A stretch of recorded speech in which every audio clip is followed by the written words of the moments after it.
오늘 볼 종목은 LG 생활건강인데요. 1분기에 어닝 쇼크의 이런 성적표를 받아들었습니다. 그런데 증권가의 평가 자체도 좋지 않게 나오고 있는 상황입니다. 네, 오늘은 그 가운데서 하나금융투자 리포트고요. 후에 대중국 브랜드력에 대한 의심을 품고 있습니다. 투자 의견은 중립, 그리고 목표 주가는 90만 원까지 하향 조정했습니다. 현재 주가부터 확인해 보실게요. 네, LG생활건강 현재 12%대 급락이 나오고 있고요. 70만 원 선 바닥권입니다. 70만 8천 원 정도를 지나가고 있는데 지난해 7월 고점에서부터 쭉 밀리기 시작했고요. 반등이 거의 없는 상황에서 갭 하락까지 나오고 있습니다. 사실 지난 4분기에도 실적 쇼크로 급락이 좀 한 차례 나왔었는데 그때처럼 거래량과 거래대금을 동반한 하락이 펼쳐지고 있습니다. 네, 그렇다면 오늘 이렇게 주가가 하락하는 이유는 어디에 있을지 좀 살펴보겠습니다. 첫 번째 포인트입니다.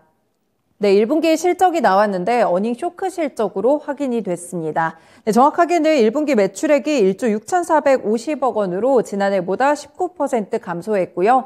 영업이익의 경우에는 1,756억 원으로 같은 기간 53% 급감했습니다. 시장 기대치가 3,400억 원 정도의 영업이익을 낼 거라고 봤기 때문에 상당한 수준의 어닝 쇼크 실적이 나왔다고 평가하고 있습니다. 특히나 화장품 부문의 매출이 지난해보다 40%나 감소하면서 실적 부진의 주 요인으로 작용했는데요. 면세점과 중국 사업의 매출도 크게 하락했습니다. 전반적으로 매출이 상당히 좋지 못했습니다. 영업이익 같은 경우에 화장품 부문의 영업이익률은 거의 12%포인트가 급감했고요. 영업이익도 690억 원에 그쳤습니다.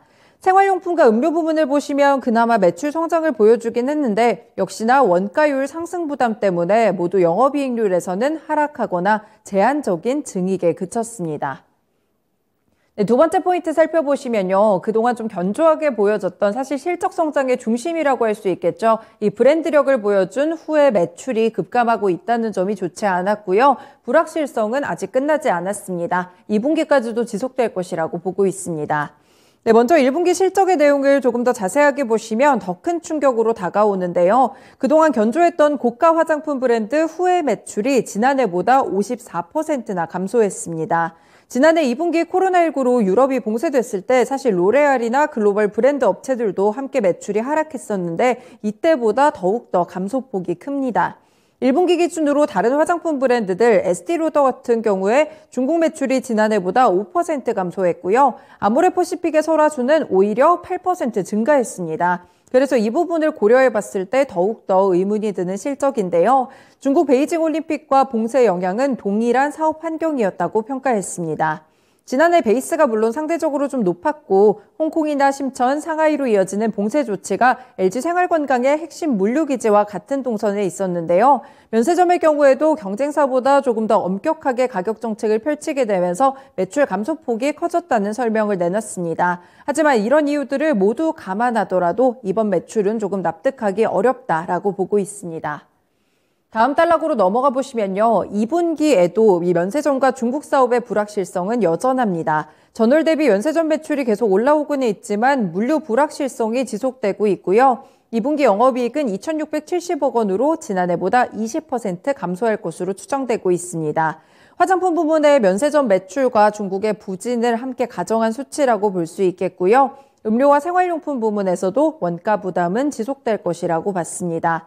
사실 후에 대중국 브랜드력에 대한 근본적인 의심을 들게 하는 실적이었는데요. 중장기적인 실적 가시성을 떨어뜨리는 밸류에이션 할인 요인이라고 평가했고요. 후에 매출 회복 전까지는 보수적인 접근을 하는 것이 옳다라고 평가했습니다. 네, 오늘 LG생활건강 많은 증권가에서 이 실적 리뷰를 좀 내놨는데 15개 증권가가 모두 목표가를 낮췄습니다. 그리고 투자 의견 자체도 하향 조정한 곳이 상당히 많았는데요. 전망까지 좋지 않다 보니까 좀 많이 어렵습니다. 가지고 계신 분들은 참 난감한 실적이 아닐까 싶은데 교보증권의 윤여민 팀장님 연결해서 좀 더 자세한 코멘트 들어보겠습니다. 팀장님 안녕하세요. 네, 안녕하십니까. 네, LG 생활건강 이 어닝 쇼크 실적이 나오게 됐는데 이번 실적 내용 어떻게 평가하셨나요?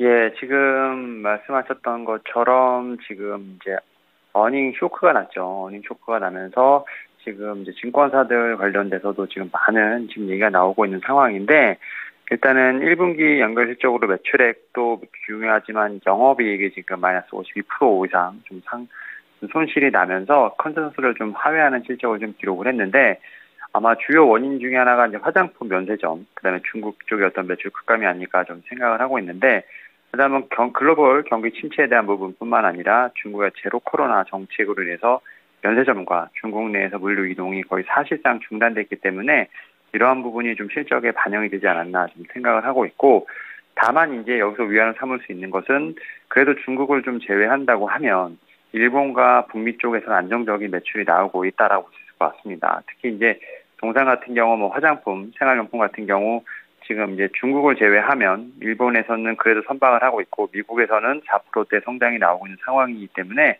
이러한 측면에서 봤을 때는 제가 볼 때는 매출의 다변화가 좀 필요하지 않나 좀 생각을 하고 있습니다. 다만 이제 중국에 대한 매출도가 상당히 높은데요. 지금 이제 중국의 제로 코로나 정책 같은 경우는 하반기까지도 지금 갈 수 있다라 좀 전망이 나오고 있습니다. 에 따라서 중국의 정상화는 분명히 기대가 됩니다. 기대가 됩니다만 그 시점이 불확실하고요. 이런 측면에서 봤을 때 2분기 수익성에는 상당히 좀 부담이 되지 않을까라는 측면이 있습니다.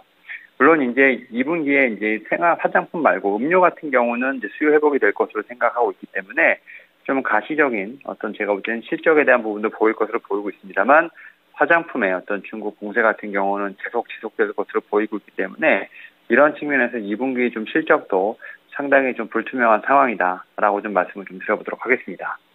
네, 아무래도 중국 비중이 높다 보니까 이 중국 쪽의 봉쇄 정책 여기가 좀 해결이 돼야 실적에도 어느 정도 반등을 줄 수 있지 않을까 싶은데요. 일단 2분기까지는 좀 부담이 지속될 수 있을 것이다라는 의견 같이 주고 계시네요. 네, 하반기쯤에는 좀 반등을 노려볼 수 있을지 조금 더 지켜봐야겠습니다. 네, 오늘 많은 증권가에서 목표가를 낮췄는데 그 가운데 삼성증권 쪽에서는 거의 63만 원까지 목표가를 낮췄거든요. 대응 전략 어떻게 봐야 될까요? 일단은 지금 아마 오늘 보유하고 계신 분들 같은 경우는 아무래도 이 대응을 하시기가 쉽지 않았을 겁니다. 바로 이제 갭 하락으로 지금 떨어지다 보니까 이러한 측면에서 제가 볼 때는 보유하신 분들 같은 경우는 좀 힘드시겠지만 단기적인 어떤 바닥 지지 후 기술적 반등이죠. 한 80만 원 정도까지는 지금 보유해 보시는 게 어떨까 좀 말씀을 드려보도록 하겠고 신규 진입 같은 경우는 당분간 좀 자제하시는 걸 말씀을 드려보도록 하겠습니다. 네, 알겠습니다. 오늘도 전략 잘 참고해 보겠습니다. 네, 감사합니다. 네, LG생활건강 어려운 실적이 나왔습니다. 리오프닝 기대감으로 화장품 종목들 괜찮을까 했더니 중국 쪽의 봉쇄가 상당히 크게 좀 가로막고 있는 모습인데요. 보유하신 분들은 조금 힘드시겠지만 80만 원 선 정도에서 정리를 하시면서 나아가시는 걸 추천드리겠습니다. 그리고 신규 매수는 따로 제시되지 않았습니다. 지금까지 찐리포트 시간이었습니다.